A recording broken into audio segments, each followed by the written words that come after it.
Phone कर लो, Goma pharma जो phone कर लो, आप रंगियापुर फोन कर लो, आप रामपुर अन्ना फोन कर लो, किसी का कोई पता नहीं है, सिर्फ पतंग उड़ रही है, सिर्फ पतंग की बुलंदियां हैं। और आज याद रखना कि अगर तुम्हारा मकसद भाजपा को हराना ही है तो कहीं दूसरों के चक्कर में मत पड़ना।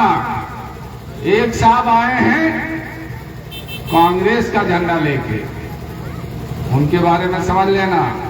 पिछली लड़ाई में तो इसलिए वो आ गए थे कि मायावती के पार्टी से दलित भाई के वोट उनको मायावती में मिल गया। इस वक्त कांग्रेस के कौन सा लेना था कि जात का वोट पा रहे हैं। 6000 ठाकुर वो उनको जिता देंगे इसलिए कि तुम 6000 ठाकुर होके आए हो यहाँ हमारा वोट बर्बाद करने, और 2.5 लाख लोग हम लोग पागल हैं कि तुम्हें सौंप देंगे।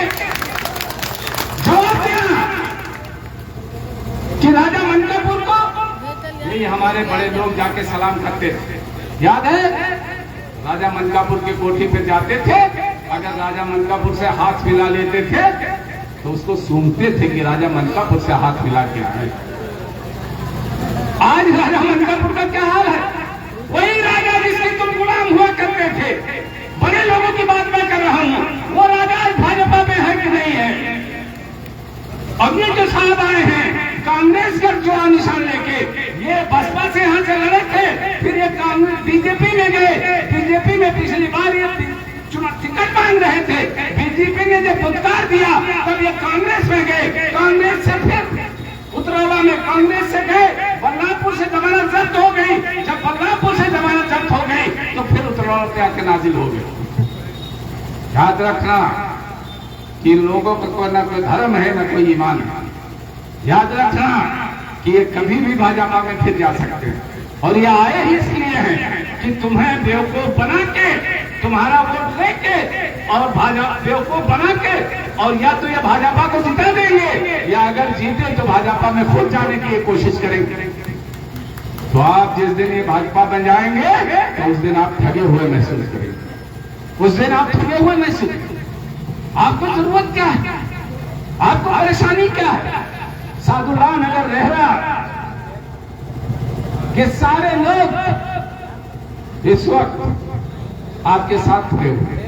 आप चले जाओ रमापुर देख लो, आप चले जाओ कटवारी देख लो, आप चले जाओ जहां भी जाओ, आप चले जाओ महुआ बाजार चले जाओ। आज एमआईएम का झंडा चारों तरफ योगी और मोदी की छाती पर गड़ा हुआ है। उतरौला में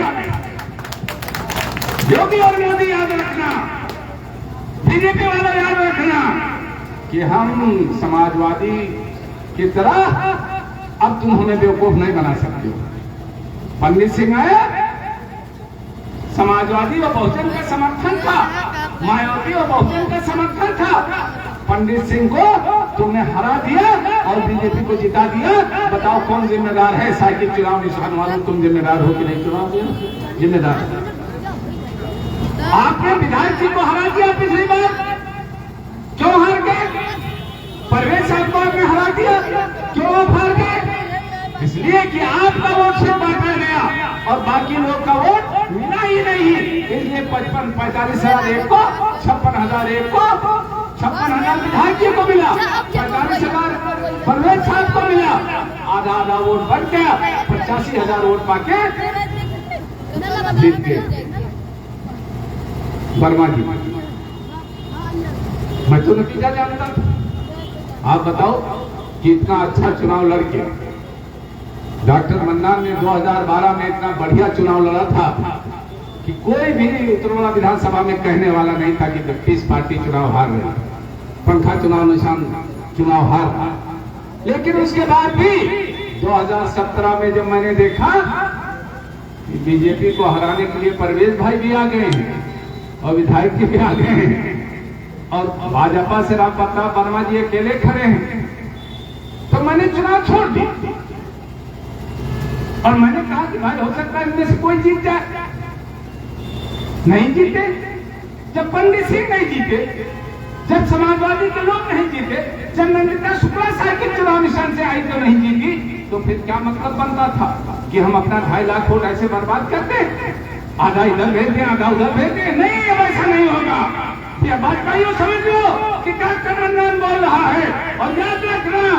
कि भाजपा के लोगों, मैं अगर बोला तो मंजर ही बदल जाएगा, मेरा लब खोलना हर शख्स को खल जाएगा। संग उछाला था कि मौजों का तमाशा देखो, क्या खबर थी कि समंदर ही उछल जाएगा। और भाजपा के लोगों, तुम्हारी पार्टी को मैं चुनौती देता हूँ, अब की हम तुम्हारा नशा उतार देंगे भाजपाइयों उतरौला से इंशाअल्लाह। तू जो नागन है तो सुन, मैं भी सपेरा ठहरा, एक मंत्र में तेरे जिस्म का बल जाएगा।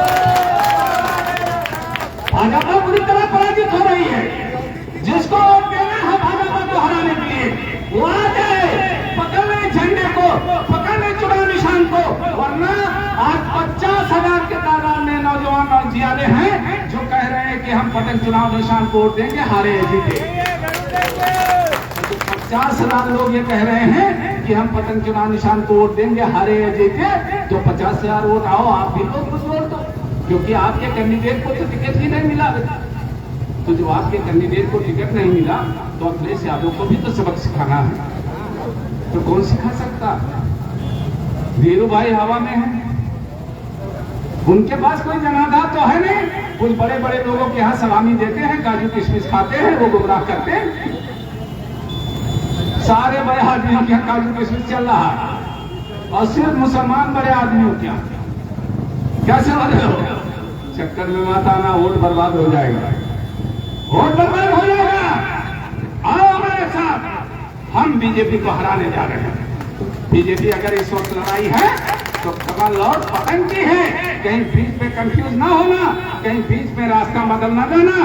अगर भटके, अगर साइकिल पे बटन दबाए याद रखना, अगर पंजे पे चुनाव निशान पे बटन दबाए याद रखना, तो जब बटन दबाओगे तो अल्लाह और अल्लाह के रसूल को हाथ में डाल के समझ लेना कि आप भाजपा को जिताने जा रहे हो।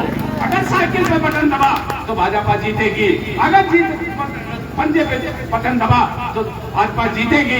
भाजपा को हराना है तो आओ पटन चुनाव निशान के साथ, आओ सुप्रीम ओवैसी के साथ, आओ डॉक्टर मन्नान के साथ। नई रोशनी लेके आए हैं, नया मिसाल लेके आएंगे। आप लोगों के अदालत में मैं हाजिर हो सकता मेरी बात किसी को बुरी लगे, क्योंकि मैं जज्बात पे आता हूं तो दिल की बात बोलता हूं। लेकिन याद रखिए कि डॉक्टर मन्नान आपके बीच में आए हैं। कोई ऐसा नहीं है कि हम अखिलेश यादव से 3 महीने पहले पैसा लेके टिकट खरीद के आए। पहले टिकट खरीदा, जनाधार खरीदने के बाद सोचते हो। डॉक्टर मन्नान 30 साल से उतरौला में, बलरामपुर में अपनी खिदमत दे रहे हैं। बहुत सारे लोगों का ऑपरेशन मैंने पैसा लेके किया। बहुत सारे ऐसे लोग भी आपको मिलेंगे जिनको मैं यहीं से लाद के ले गया, ऑपरेशन किया, लाके यहाँ छोड़ दिया, फ्री में ऑपरेशन किया। मैं डॉक्टर हूं, मुझे सिखाया गया है कि अगर किसी आंख में रोशनी नहीं है तो रोशनी कैसे दी जाए। मैं डॉक्टर हूं, मुझे बताया गया है 10 साल तक कि किसी का जान अगर जा रहा हो तो किस तरह से आपको जान बचाई जाए। उस वक्त हमें नहीं बताया गया था कि हिंदू की जान बचाना है या मुसलमान की जान बचाना है, अमीर की जान बचाना है या गरीब की जान बचाना है, औरत की जान बचाना है या मर्द की जान बचाना है, बच्चे की जान बचाना है या बुढ़े की जान बचाना है। बल्कि हमारे उस्ताद ने हमको तालीम दिया था कि अगर आदमी मर रहा हो तो उसका इलाज करना है, बिना जात देखे, बिना धर्म देखे। शराबी हो तब भी करना है इलाज, डाकू हो तब भी इलाज करना। तो हमें तरबियत क्या दे दीजिए कि 10 साल में आपको आदमी की जान बचानी है। अगर आप आंखों के डॉक्टर हो, आंख बचानी है। बताओ, अगर मुझसे कोई कहे कि एक आदमी का मर्डर कर दो और आपको मुख्यमंत्री की कुर्सी दी जाएगी, कसम खुदा की हम लाख बार देंगे ऐसी मुख्यमंत्री की कुर्सी पर। नहीं चाहिए हमें मुख्यमंत्री की कुर्सी जो किसी हिंदू की लाश पर या किसी मुसलमान की लाश पर बनी। आज आप कहोगे डॉक्टर साहब ये सारी बातें तो ठीक थी, आप जीतने भी जा रहे हो, आप जीत भी जाओगे तो करोगे क्या? जनता के लिए डॉक्टर मैं करूंगा। तो हमारे पास विजन है, हमारे पास विजन है। हम पढ़ लिख के आए हैं आपकी दुआओं के सहारे। आज आपसे पूछा जाए कि अपने बेटे को आप क्या बनाना चाहोगे, आपसे पूछ लिया जाए, मान लिया पढ़ा रहे हो बच्चे को, तो आप पूछो कि अपने बेटे को आप क्या बनाना चाहते हैं। 4 कैंडिडेट हैं, चारों में से आप क्या बनाना चाहते हो? पढ़ लिख के वो क्या बनेगा? डॉक्टर मन्नान बनाना चाहोगे कि वीरू सिंह बनाना चाहोगे कि हसीर खान बनाना चाहोगे कि राम प्रताप वर्मा बनाना चाहोगे? तो हर आदमी कहेगा कि डॉक्टर मन्नान बनाना चाहूंगा, मैं अपने बेटे को डॉक्टर बनाना चाहूंगा। क्या आप चाहोगे कि मैं गुंडा बना दूं? क्या आप चाहोगे कि बॉम्बे से लूट के पैसा ले आया वो बना दूं? क्या आप चाहोगे कि सरेआम मस्त हो जाए दारू पी के ऐसा विधायक?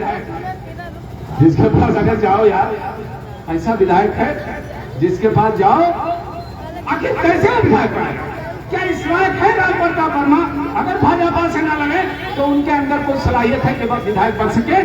अगर आप जाओ उनसे पूछो, कह दो कि साहब विधायक जी, मेरा बेटा मोटरसाइकिल लेके गया था, उसके नाम से पर्चा नहीं था, उसके नाम से पेपर नहीं था, दरोगा ने पकड़ लिया है, एक फोन कर दो जिससे दरोगा मोटरसाइकिल छोड़ दे। तो जानते हो मौसूफ क्या फरमाएंगे कि भैया जाओ 10,500 देकर छुड़वा लो, हमें मामला में फंसा। ऐसा विधायक आपको चाहिए जो खुद कह रहा हो जाओ रिश्वत दे दो, काम करा लो?